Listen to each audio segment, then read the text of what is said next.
The question, right?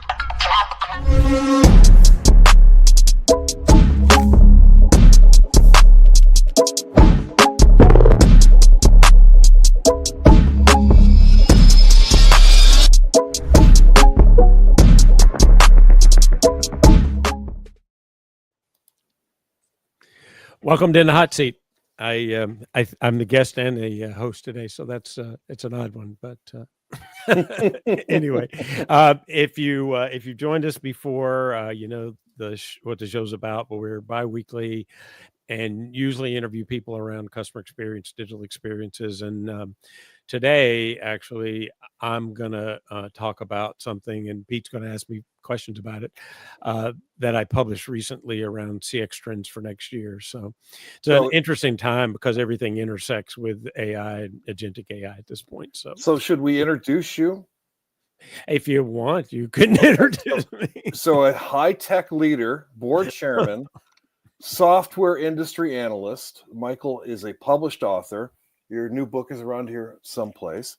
A thought leader, emerging trends in business software, AI, digital transformation, digital experiences, customer experience, strategies, and technology. In addition to Orion Research, where he's also an advisor to G2. He's the chairman at Locator X and a board member at SpotLogic, if you've ever heard of that company. Formerly, he was the chief research officer at the unicorn startup G2. And prior to starting with G2, he led IDC's worldwide enterprise software application research group for almost 10 years. He has held executive roles with software vendors, including Autodesk and PeopleSoft, and 4 VC-backed startups. Now, so that's definitely enough about you. Let's get into this whole agentic AI. So you've created this really robust study of how you think this is going to roll out over the next several years, and you've put it into tiers, and these tiers make like complete sense. And I thought we could focus on the first tier after you sort of introduce the whole model, so we can walk away with something tangible out of today. So why don't you put up what you want to start with, and we'll start to look at it. Yeah, if you want to take a look at the tiers, I figured that was probably the easiest thing. So I'll put this up just to get the idea of it. And when I every year I end up publishing trends around something. And this year I did 2 reports, one around agentic and one around CX trends. But honestly, they intersect so much that I probably could have just written one really long report, except I figured nobody would read something that long. So right, you are. Keep it shorter. So the idea, and this hit me, every year I've done this for a while, I always feel uncomfortable because there's always these ones on the edge that I know have a really good chance of happening, but we don't actually have all the technology together yet. So the more I thought about it, I went, you know what, let's just think about this this is going to happen over the next year. It's already in motion. This is probably going to happen in the next 2 years. It's maybe not all the way in motion yet because there's some technology that's evolving underneath it. And then third is, this is what I think might happen, but I don't know when. I was just looking at this conversation with Mark Andreessen a few days ago, and the topic was that entrepreneurs are always scared to death that they're sort of missing the curve, and he's like, oh no, you're years ahead. The thing about the founder is that it just seems like, why isn't everybody already doing this? But to everybody else, it's like, what the hell are you talking about, and would we even need this? And so there is this, multi-year kind of, getting your head around the idea and then in my mind, at least, there's another sort of operationalization phase where we've got to figure out, okay, well, if now that it makes perfect sense that we should be doing this, what's all the infrastructure that we don't have that this stuff depends on? And, do we have a rip the needle off the record kind of scenario, or are we in good shape, or somewhere in between, and putting together a strategy to go after something? Yeah. I mean, I think there's a lot of stuff that it's pretty easy to see things that you can see the tail of moving forward. Like, like there's some of the tier one trends are pretty obvious, I think. But then the further away you get, and this is actually, it's an interesting Kurzweil model that he did, historic model he did a while ago that I really like. But basically the idea is that humans tend to overestimate the short term and underestimate the long term. And I think that's absolutely true. We think, this is moving, and we see the pace of change that's here today, and we tend to extrapolate that into the future. But the truth is, tech has always been exponential, which means Right. that it accelerates at the longer out that chain you go. So I did some trends for another company. They wanted me to do 3-year and 7-year, and then I did an interview with them, and they're like, "So what do you think about the 7-year trends?" I said, "I actually think most of them are going to happen in the next 2 years, but you asked me for 7-year, so I Right. I don't know." Yeah, that I've read a lot that Kurzweil stuff too, and it just seems like human beings can't even grasp the concept of exponential rates of growth. They can't grasp the size of the universe. They can't grasp things like time and how long that's been going on. There's just Yeah. some things that escape the human mind that, um, probably for good reason. Well, that's But probably true, and I do think it's interesting because your mind basically always sees change as it is today, not as it might be in the future. So, yeah, so yeah, I mean that makes sense to me, and I've always tried to push myself a bit when I think about those things and go, okay, these short term things, are they really in motion, or are they things that I think is going to happen? And that's why the tier two evolved into it, because there are definitely things that I can see on the horizon, but there's some sort of technological change that has to happen before you do it. The tier one trends are all things that I can tie directly to, developments that have happened over the last year and seem to be gaining momentum going into next year. so before we get into the specifics of those five, but the overall trend is, as you see it, is a shift from Mhm. personalization to prediction and Yeah. anticipating what the customer is going to need from you, so that you're providing it without them going, "Why haven't they done this for me?" Yeah. Well, and this won't surprise you because you've heard me kind of go on this tirade about what we've defined as personalization. And that's the problem, right? We have this static picture of a thing that we've called personalization for years, and the same thing, it applies to this idea of journeys and customer journeys, journey maps, that sort of thing, right? They're static maps, and nobody really, the customer doesn't call you and go, "Hey, can you send me your customer journey map so I know where to go next?" They just don't do that, right? They don't follow. Right, And so the technology that we've had for years really was segmentation based, not personal. So personalization really was, I personalize this to Pete Smith in a large segment of other right. people that are similar, Insert which, name as here. we Yeah, all know, they aren't that similar, right? I mean, everybody's an individual at some level. And so if you take this, if you see about where are we and what we've been working towards, when I start talking about predictive, what I'm really trying to say is that we move to dynamic journey maps, and we start to use the AI technologies, the agentic technologies, to actually understand emotions and intent and all of these things that it's really difficult for a human to do, because we understand emotions, but we don't understand that in an interaction often it's really difficult to tell. Like if you're a customer service agent and a customer's getting more and more angry, sometimes you can tell it, but sometimes you don't really know because they don't exhibit anything. But there are models and there are things that we can apply to this that could help you be much more active in that conversation. But then if you take that further and you say, could the journey map actually be based on behavioral clues that it can harvest from activities you're doing so that it knows where you're going and what you're doing next? That information will be invaluable to a seller, to a marketer, to a customer service agent, to the product man. I mean, all the way down the chain, right? So that's really what I was talking about from an overall. It's like we finally reached the point, uh, for the thing I've been talking about, forever, dynamic journey maps or predictive journey maps, whatever you want to call it, to the point where we actually have the technology we could do that. And I think you're going to see more and more solutions that drive towards that, and more companies are going to want that, because it does move from this idea of personalization at a segmentation level to an individualized segment based on my behavior, not my behavior as a part of a large group or even a Well, small group.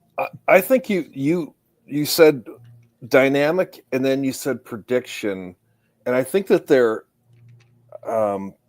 really two different things, and Hmm.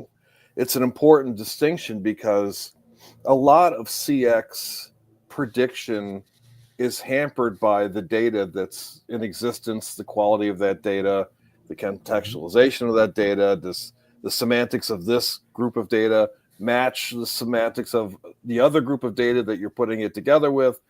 Yep. And in a dynamic look at what the customer is doing now doesn't doesn't fall prey to those data gaps and all the other issues that go Yeah. with it. So the so to me, that makes a big difference in your ability to Yeah. operationalize this, because you don't have some key dependency that is going to be a difficult row to hoe for you. And Yeah. the thing I wanted to mention too, based on the thing you're saying a minute ago, that when I first when I first heard this argument about um, computers being more empathetic than human beings, I'm like, oh God, I hope not.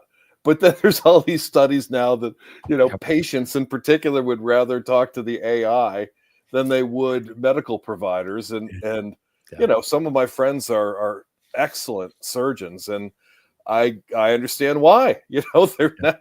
It's not like they're that empathetic. They're just so cognitively blessed that Yeah. they're sort of missing some of those cues. So um, Yeah. I think the other thing, Pete, is that there's the you hit the biggest problem and the part of the solution, and that's the data itself, right? So we know there's a lot of problems when you go into a company with this data, and I often get that conversation from somebody who, executive who's thinking about doing an agentic type point proof of concept or whatever, and and often, the answer is, that sounds great, but what are you going to use for data? Because your data is still siloed across all these systems. And even more importantly, in what you were just talking about, the understanding, empathetic AI, if you want to think of it that way, relies on real-time data that streams into it, because it needs to know all the behavioral clues we could capture, so that it does have the capability to analyze and use that to understand if you're angry, if you're happy, if you're sad, if you aren't interested. I mean, all those things, right, that are exceedingly useful, but you can't do unless you have both the historical data and also the real-time data that tells you what clues you could use, as an AI to make that decision. and the practical application there in the agentic AI world is, oh, Pete's angrier than we are giving him credit for. Mhm. Let's push that to a manager right now and skip all the middlemen. Right. Yeah, So that or even we have renewals coming up with this company, and there's good indication that they are a flight risk because, you know, or they're not a flight risk because. So, right. could I do a special promotion if they are a flight risk? Or if I'm a salesperson, which sales lead is heating up to the point where I could actually have a chance to close this in the next quarter? That could be exceptionally valuable if it's accurate, right? Right. So to me that sort of dovetails with this idea of customer memory systems in your first tier. Have you got a picture of your first tier someplace we could Yeah, I look? do. Let me, I this may be too hard to see. Yeah, it is. Let me switch to the tier and see if that's a little easier. Yeah, customer member systems is on that one. So So that to what we were just talking about, sort of that's kind of the foundational layer, is it not? yeah, so that actually, you're right. I mean, the idea of a persistent, unified, record of all of this data interaction, data, real time data, all those different things, because today, I mean, this is the simple.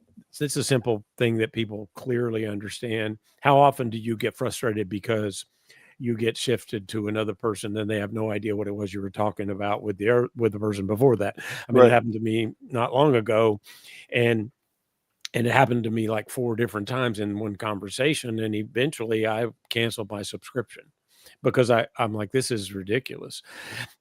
So the idea of persistent, memory of unified memory across, it really is the almost like a holy grail of ability to understand your customer, because you that carries across all the interactions you have, whether it's sales or marketing or customer service or finance or whatever, and it continues to build as you have that interaction. So I think that's a big part of the foundation of the ability to do any of these things, right? Because of that ability to have that continuous understanding of the data that goes with that customer and what they are actually doing and intend, and that sort of thing. So compare this to CRM for me, and the reason that it's important to me personally is because it just seems universal that people in sales management, people in sales enablement, sales operations, they all seem sort of to think that CRM does everything, and it doesn't do any of those things that they think that it does.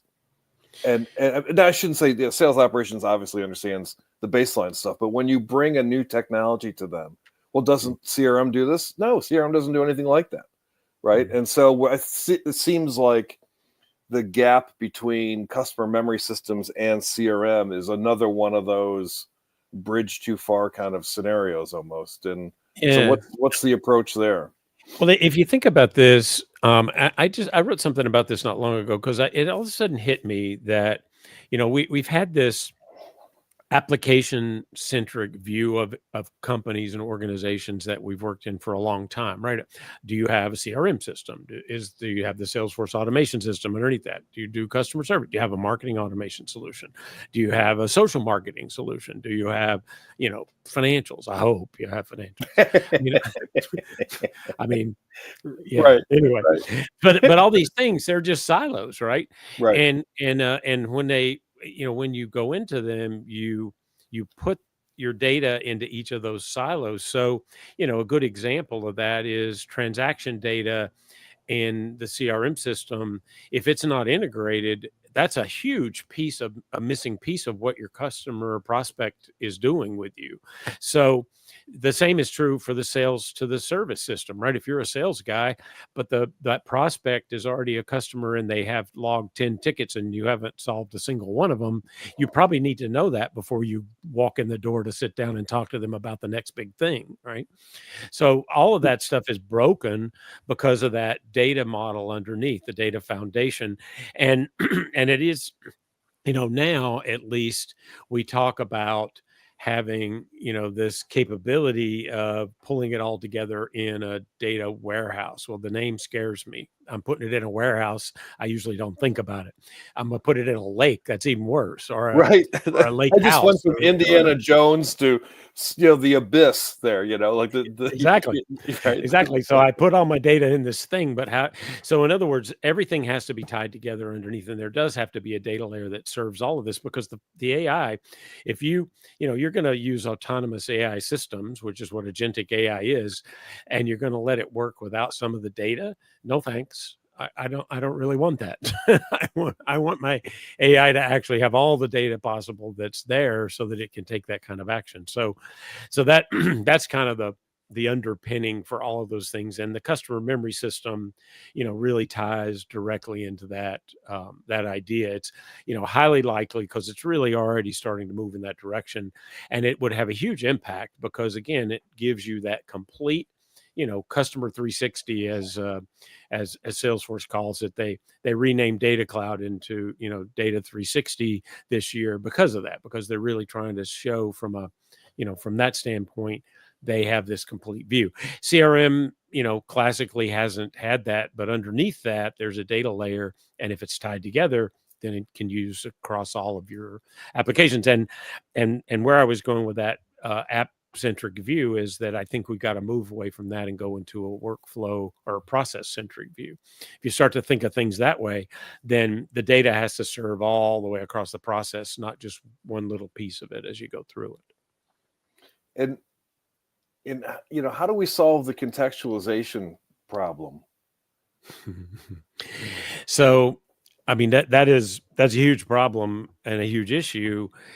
So the only way I know, and this was, I mentioned I did some predictions for one of my clients not long ago, and it was all around the data layer piece of it, and that was actually a big part of kind of what has to happen with the systems underneath is that ability to automate. So, in other words, without the agentic AI system, we probably would never be successful in what it is I'm talking about doing, because we'd have to manually process all that data, which is just too hard. I mean, we've Right, tried this for years and we've never really ever gotten to 360, right? right. But if we had the ability to automate that data layer so that we could ensure quality, we could, even more than that, if we could serve up the data in the right context to the individual user of the system. So in other words, it's relevant to what I'm trying to do. It's contextual. I mean, if you're a sales guy and you're thinking about, gee, I wonder where what's the top prospect for me to work on this week, and the system goes, oh, okay, well, here are the 4 leads you just got out of that. This one is this, and this one is the highest probability of close based on this, So in other words, the data interacts at that layer with the agent. The agents then have the capability to serve that up to you and maintain the quality of that data over time, because data quality deteriorates if it isn't maintained, right? Right. So Well, that agentic layer actually is a part of that data solution underneath, and then you start talking about orchestration and governance and all those things that you need as a platform yeah, to manage that. I wanted to get into governance next, but the thing I was thinking of, and this, but our audience doesn't, is I've this journey with Spot Logic. That's really what Spot Logic is sort of turned out to be in my mind, is this contextualization layer, but for a specific purchase or sales opportunity. So and what we're focused on is enabling the sellers to see the decision like the buyers do. That's a very different context across a number of different variables than the way that a typical sales focused system would, or internally sales focused system would look at it. And so I'm starting to gain a real appreciation for, well, this data means something in this context, but it doesn't mean the same thing in another context. And that's why drilling into this like deal specific contextualization layer, just the value just becomes super obvious. Yeah, I use this example on a show I did, recording I did for that client that had me do those data predictions last week. And when the world started to talk about big data, there was it was like all the rage, right? We got to have big data, got to use big data, got to be good. And I was always really confused, because the only thing I could figure out from what you just told me was it's big and it's data. Right. But it didn't actually mean anything to me. Right. It's needle in haystack, and I don't know where the needle is. It's out of context and out of relevancy to what I'm trying to do. The data is not of any interest in me whatsoever. So the Yeah, it reason could that actually slow you down. it It'll does slow me down, right? take Because it's you in the just wrong big. direction. Right. Right, Right. right. It's big. I even have a hard time processing it, right? But what I really need is the ability to put it in context and make it relevant and make it small. I need smart data. I need small data from the big data, and I need smart data from the small data, which Right. is data that knows that I need it and knows when I need it, and it knows the whole context of how I would use that, so it would frame it correctly. So that I think is key underneath all of these things. Yeah, my first article that I posted on LinkedIn was about the free range salesperson, and Yeah. the idea there was that they were collecting information from the customer, sort of catch as catch can. Whatever the customer says, they write it down, but they're not there to learn something specific, and they're not there to help guide the customer on what they need to focus on. And we're living in the world of sort of the infinite scroll, where there is no end to the information you could go look at. Right. But the real value add I think that salespeople can add today is to help the customer say, this is signal and that is noise, and you are never going to be able to make a decision if you're always fishing in the pond of noise, as opposed to what it is you need to understand to make the best decision. Yeah, I think that's absolutely right. Now, I put up this slide that you sent, and these are the 5 tier 1 predictions that are in my report, because I think this is an easy way to see them, and frankly, a lot more readable than that diagram I put up from the presentation, because it's a little bit busy, I guess is a good way to say. It has all of them on it. I did not create this because of that at all, but I was interested in it this morning in figuring out like the relationship between, or the dependency of these platforms or tools in relation to Gen AI. So Gen AI is the best thing ever, and in certain circumstances it does not help or makes things worse. So you've got to have an understanding of, and not sometimes, but all the time, it's a function of what it is you ask it. But at a certain point, you can reach a number of variables where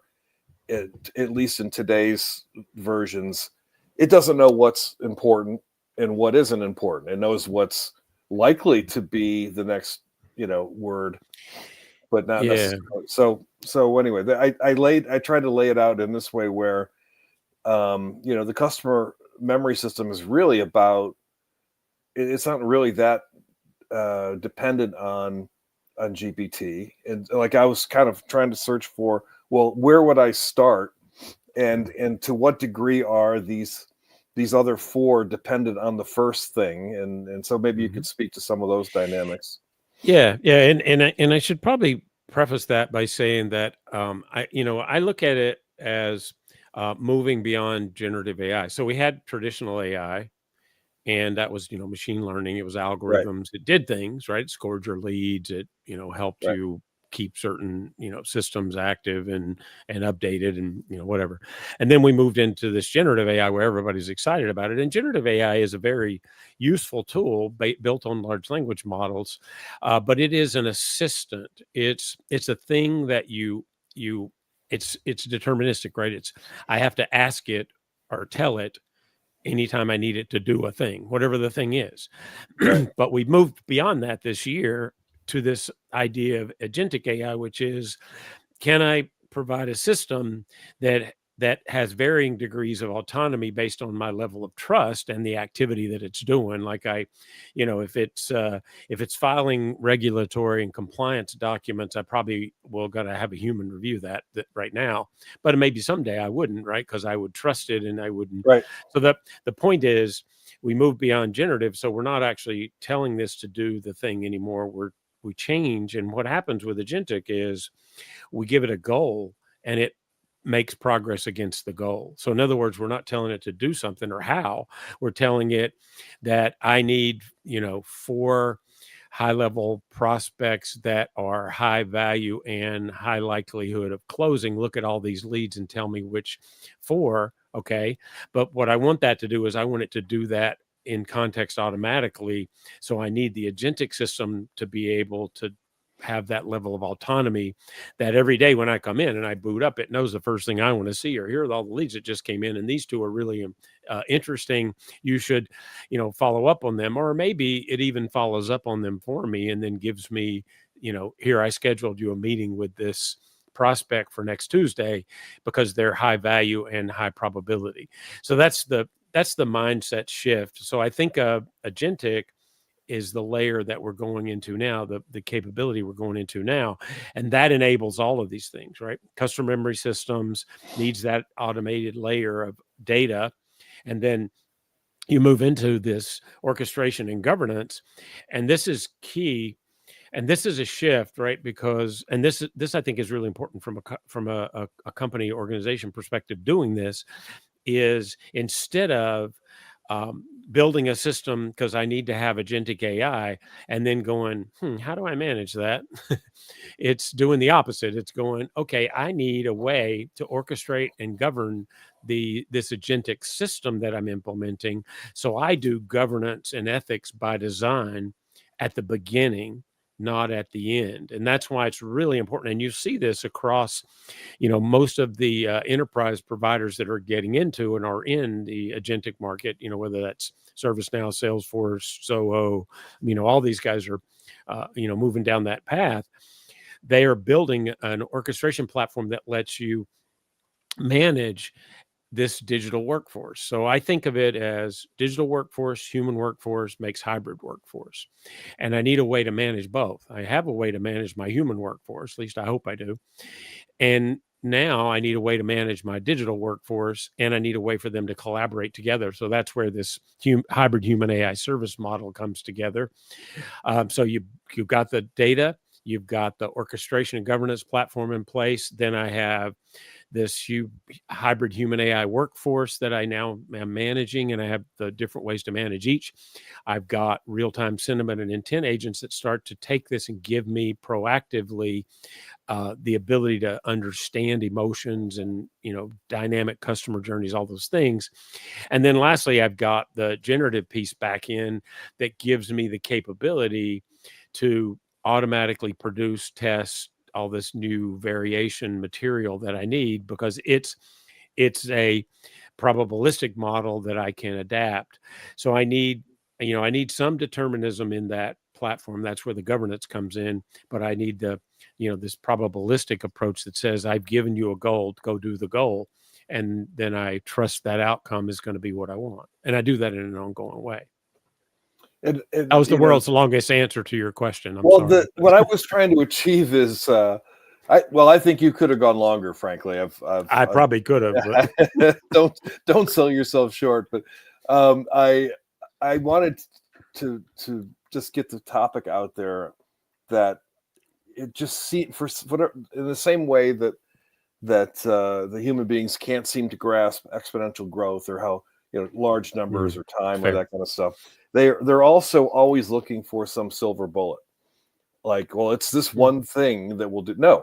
No, these tools are going to work together in different ways to do different things. And the difference in the agentic, era is that it's solving for outcomes as opposed to answering your query. Right. Exactly. And so that requires a combination of tools. And it's, it's very easy to see many of these applications where they could be further enhanced by traditional data science techniques and statistics and so on, to measure, certain patterns and have that be a new data source for informing the current layer that this is more likely to happen than that now because of this particular variable that's in this pattern versus that one. Yeah. So the shift is that in an agentic system, it has the capability to perceive its environment. It has the capability to plan action towards a goal. It has the ability to take that action, and it has the ability to learn from whatever the outcomes are from what it did. So that's a cycle. Now, it doesn't mean that in every case you're going to put that agent in there, you're going to do it that way, because there are levels of autonomy that we're going to go to in each of the activities. And it depends on the activity, whether you've gone to fully autonomous yet, or whether you're at some level of human, human on the loop, human in the loop, human collaborator, whatever it might be. There's degrees of that autonomy that companies are going to go to, because they're going to need time to build trust in some of those activities, because some have bigger repercussions than others. So I want that control. But the system itself has all of those capabilities. And then the other piece of that, you mentioned the outcomes. That's the goal, right? So I need to be able to set the goal. And this is one of the things that really scares me. And in my book about building a digital workforce, I talk about this a fair bit, that you have to be really careful with the goal planning part of it. Because if I put a sales development rep agent online, that's going to go out and go against a goal. What's the goal? Well, I tell it, I need you to generate 100 leads a day. What's it going to do? It's going to generate 100 leads a day. Are they good leads? No idea. But it will definitely do it because Right. that's the goal you gave it. So Right. in other words, it needs a lot of definition around your goal, and you've got to make sure you're setting the right goal to get the outcome that you actually want, which is leads that the sales guy could close this next quarter, for example. So this question of ROI of AI has been in all of the articles recently, and of these 5 possibilities, is there one that could deliver ROI faster than the others? Yeah, it's the first one that's not on the chart. It's make sure you have an integrated data layer underneath everything that you're doing when you talk about agentic AI. That's the first step. Then the second step is the combination of this orchestration and governance platform and the persistent memory, because those kind of go together, right? The platform will actually enable that persistent memory capability. Those are the things that you need to think of first, So because the rest of these are derivatives of that. So you're looking at customer memory as different than data layer. I'm looking at it as the persistence of memory above the data layer. In other words, it's a way the data is used. This specific customer, the data for this customer, correct, is correct. in the customer memory system. Gotcha. Yeah, okay. Yeah, because it's probably in there, but if I don't know it's in there, it doesn't help me, right? So I need that Right. ability for it for the memory to be persistent with attached to a record or to a person, to a company, to a whatever it is I'm selling or servicing or whatever. And without that, it doesn't enable me to do anything. We're back to the big data problem. And it just seems like it would be incredibly beneficial to marketing and product teams and sales teams to be able to look at the customer memory system of customer A versus B versus C and start to see the causation or correlation between, we've got this much data about this customer and they seem to buy a lot, and we don't know that much about these customers and they sure don't, and why aren't we pursuing learning more about our customers, because we can see the impact it makes.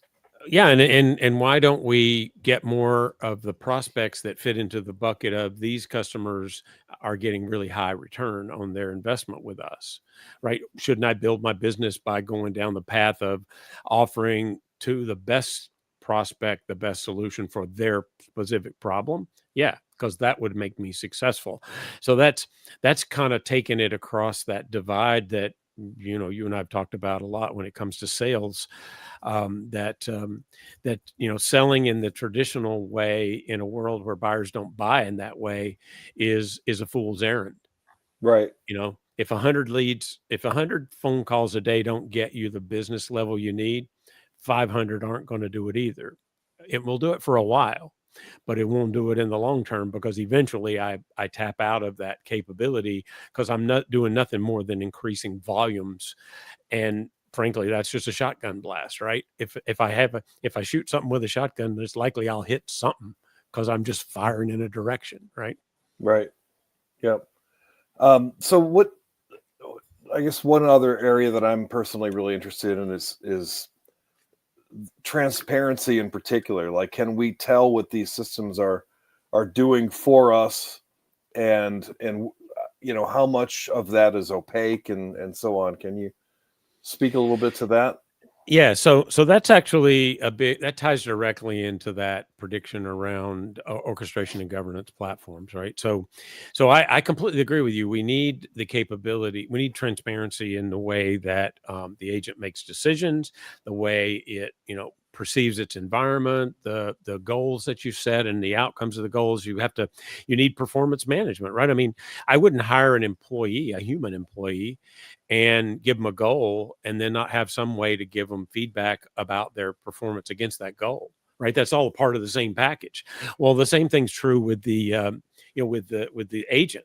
And we got to be careful because black box systems, some of them will will exist. I mean, I think there's probably no way to avoid 100%, but if as much as we can, particularly in systems that touch customers or prospects, I want to make sure that I can understand how the decisions are made. And when a decision's made, I want to know I want to define, and that platform is really important. Orchestration and governance helps you define underneath that what are the failure modes. So if the agent does something against the goal and it doesn't work, they need to learn from that, and they need to be able to maybe change their approach to do something different, or maybe even just hand it off to a human. Depends on the situation, right? So I have to have that level of transparency, and that transparency and the progress against those goals is what actually gives you the capability to trust, right? Because the more something performs, whether it's a human or a digital agent, digital worker, if they perform successfully against those goals and their performance is high, I'm going to trust them more and more because the outcomes are what I wanted. And if they don't, then I need to go back and go, okay, what do I need to change? Whether it's, a different human, or change the goals, or monitor performance better. If it's get a different agent, train the agent differently, use a different language model. I mean, there's all these different permutations of what you could do, but unless you can understand that what happened, how did they make that decision? And that's why if you look at the language models, the chat tools like Claude and ChatGPT and Perplexity, they've gone to these reasoning models over time, right? When they first started, it was a complete black box. You asked it a question, it gave you an answer. You didn't know how it got that answer, and it didn't tell you. But now you'll see you've got reasoning models that go, okay, I'm thinking about this. I'm going to get this off the web. I'm going to pull this off the web. I'm going to combine these three things. I'm going to get some data out of my, RAG storage, out of this vector database. I'm going to put all those together. And these 8 things, that's why I made the decision to do this. Okay, then I know exactly what happened if I need to go back, because at some point it's going to fail and I'm going to need to go back. Just like humans make mistakes, agents will make mistakes. They are given the wrong goal. They're given the wrong data. They're given bad data. They're given, something that's outside their capability. I mean, whatever it is, it will fail at some point, and you're going to need to be able to go back and understand and fix it. Okay, last question. Is there a difference between sort of where a mid-market company should start on this journey versus a large company? Or is it the same formula? I don't think there's any difference really, except there are a couple of subtle ways underneath this. So in other words, if I'm a big enterprise, I'm going to buy an agentic platform, government orchestration, et cetera. And across that, I'm going to, build out a team of people that'll help me build those custom agents.